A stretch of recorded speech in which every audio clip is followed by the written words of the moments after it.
It's said that the Appalachian Mountains used to rival the redwood forest. Appalachia used to be filled with chestnut trees until the chestnut blight. The chestnut tree was often referred to as the tree that took you from the cradle to the grave, meaning that often when you would be born, you would be placed in a cradle made from chestnut. Later in life, you would gather and eat nuts from the chestnut tree. Many people built their homes and barns from chestnut trees. Once your time on earth was up, your coffin would also be made out of a chestnut tree. Everything came from chestnut trees. The American chestnut was more than just a tree, and it really hit Appalachia hard when the blight happened. 1/4 of all hardwood trees in the Appalachian forests were chestnut trees. Many mountain families depended on them for food and income. In 1904, Japanese chestnut trees were imported into the United States. They were to be planted at the Bronx Zoo in New York. These trees were infected with a fungus that can be spread through the air.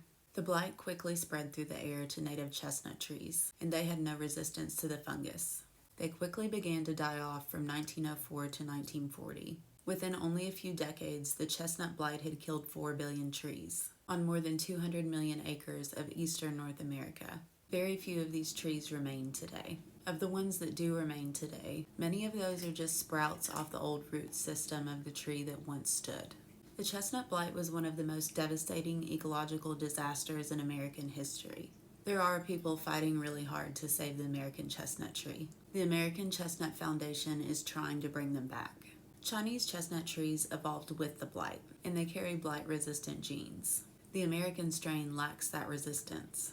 Basically, the Chestnut Foundation is taking those two trees and crossing them, and then crossing the seeds off of them, and then the seeds off of those, and the seeds off of those, until they get back to the genetics of the American chestnut, but with the blight resistance. My granddaddy used to talk about the chestnut trees like an old family member that had passed away.